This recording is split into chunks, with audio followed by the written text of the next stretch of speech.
Welcome to My Irish Radio Music and Culture News, your connection to everything happening in the world of Irish music and culture. I'm Jamie Flanagan.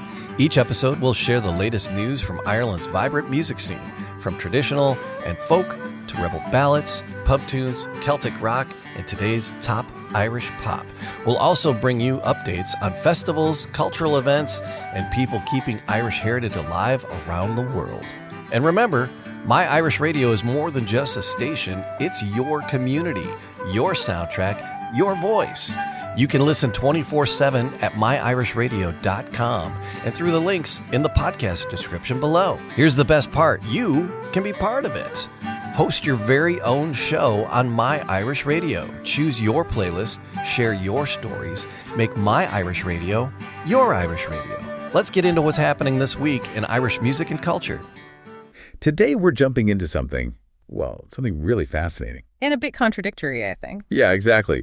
We're looking at contemporary Ireland, which feels like it's running on, two completely different speeds at the same time. Mm-hmm. On one side, you have this incredible global powerhouse of cultural exports, music, art, just breaking records everywhere. But then on the other side, and this is what the sources really lay bare, you have a country that's grappling with some really profound internal challenges. Right. Huge societal issues, infrastructure shortages, the whole impact of global tech. It's a real paradox, It is. This immense cultural soft power right next to some really intense domestic strain. So our mission today is to kind of distill all that for you. Yeah, we want to give you a shortcut to understanding the full picture, to get past the old stereotypes and see the reality. And to really set the scene for that, there's one piece of data we just have to start with. It sort of recalibrates everything. Okay, let's get into it, because this is a moment in history, really. It feels like it. The hook here is the absolute triumph of Irish music in, the streaming wars. Specifically, Spotify Wrapped 2025. Right. The Northern Irish hip-hop trio, Kneecap, they outstreamed the Beatles. I mean, let's just pause on that for a second. Kneecap, outstreaming the Beatles. And not globally. This is the crucial part. This happened in Ireland. That's not just a weird statistic. That's a signal of a massive generational sea change. For sure. It just proves that the cultural authority, the sheer preference of the audience has fundamentally shifted. When a new domestic, really boundary-pushing act can beat the listening habits of, the biggest band in history. Your own home market. It just tells you the local scene is not just healthy, it's completely confident, it's thriving. Right. The new sound isn't just surviving, it's actually dominating at home. And that kind of immediate local love is what translates to the global stage, right? Absolutely. Which I think is a perfect way to get into our first section, the new rulers of the airwaves, looking at those chart wins and that global reach. Okay, so let's dig into that local pride a bit more. The sources point to the band Kingfish. Mm-hmm. Their track, Killie, was the single most listened to song in Ireland for the whole year. The entire year. I mean, think of all the global pop hits they beat out to get that top spot. It's just a massive testament to homegrown success. And that homegrown enthusiasm is now being validated internationally. Look at Fontaine's DC. Oh, absolutely. They're not just selling out shows. They're getting the highest level of recognition. Grammy nominations, Best Rock Album and Best Alternative Performance. This isn't a novelty act. This is the world recognizing that distinct kind of post-punk, poetic Irish voice as truly world-class. Yeah, that raw, reflective thing they do. Yeah. It's clearly resonating way beyond just one genre. And of course, you've got other big names flying that flag too. CM Matt, Hosier. He's a constant global force. So when you connect all those dots, what does it signify? It signifies a really sophisticated cultural pipeline. I mean, when local fans prefer local artists, the whole system production, media, fan support, it's all working to build up talent. So they can be authentic but still compete globally. Exactly. It's the purest form of cultural export. It's soft power in action. And that idea of identity and keeping things going, that takes us right into our second section. You're listening to My Irish Music and Culture News, brought to you by My Irish Radio, streaming the best in Irish and Celtic music all day, every day.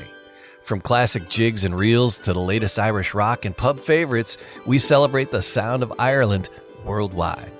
Want to be more than a listener? Be a host. Share your love for the Irish music by hosting your own show on My Irish Radio. It's easy to get started.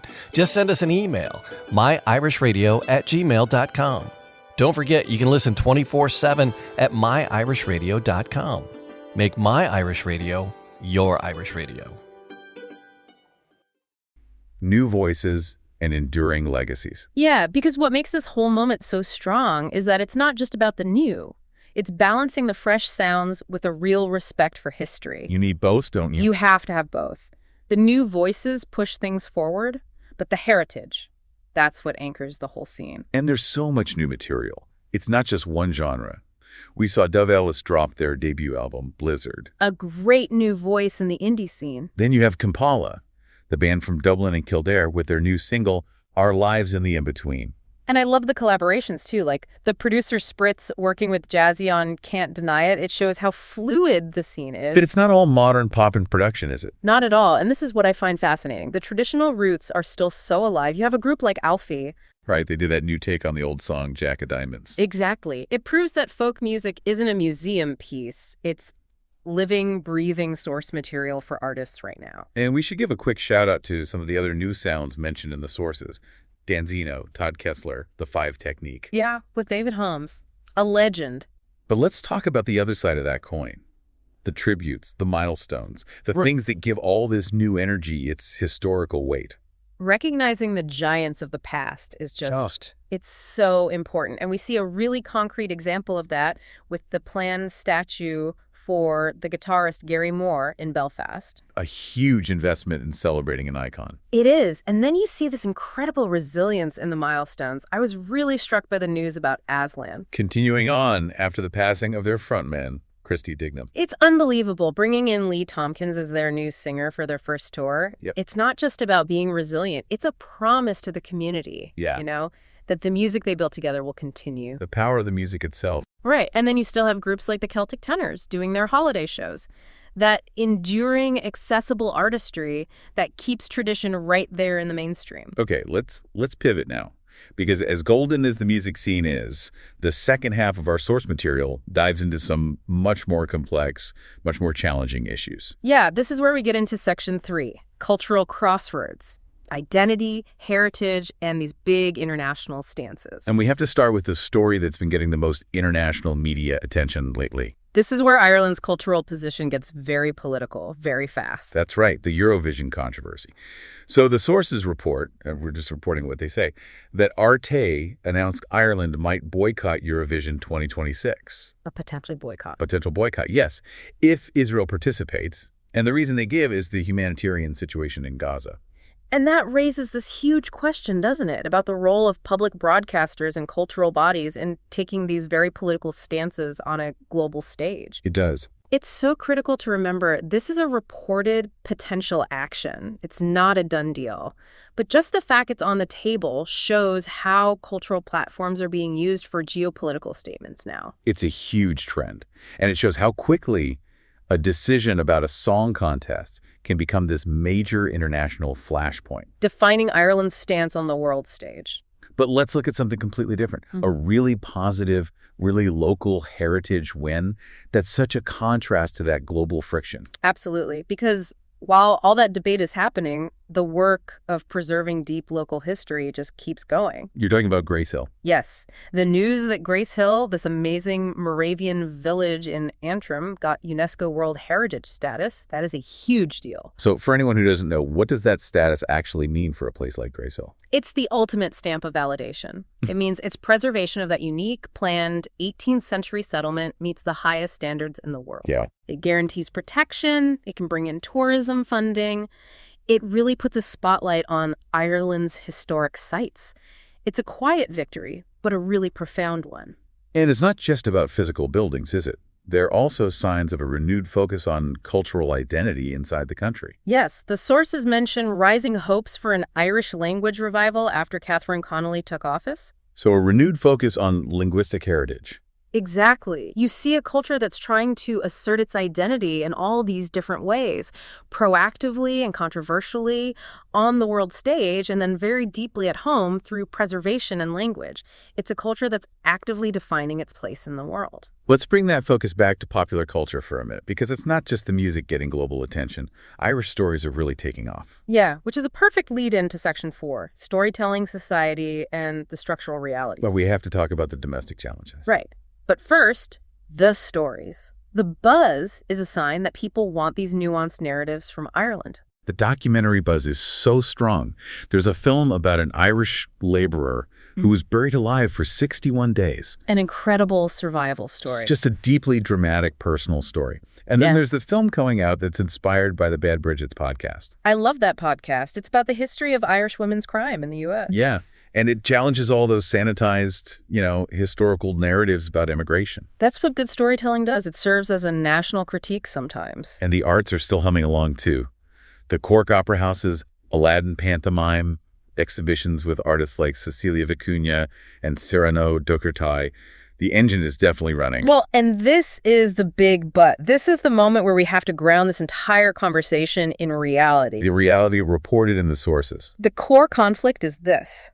The cultural exports are soaring, but the foundation that culture is built on, the domestic infrastructure, is under severe, severe stress. And here's where it gets really important for you listening at home. The sources are clear. Ireland is still grappling with major infrastructure shortages. And the most painful one is the housing crisis. I mean, we have to ask the question, can you really celebrate a Grammy nomination when a huge part of your population can't find an affordable place to live? And that contrast that defines the modern Irish experience.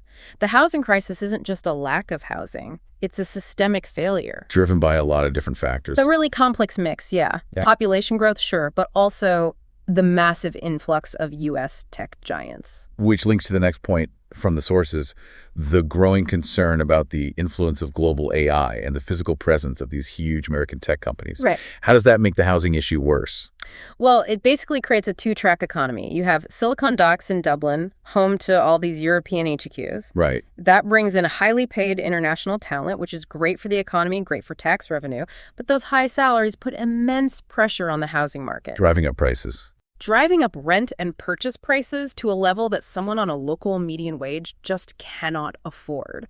The social infrastructure has completely failed to keep up with this hyper-speed modern economy. And you see hints of that strain elsewhere too, right? In legal news, there's a major trial about branding and false imprisonment, developments in past cases in Northern Ireland. The whole social fabric seems to be showing cracks. So when you pull it all together, what you have is Ireland operating at two different velocities.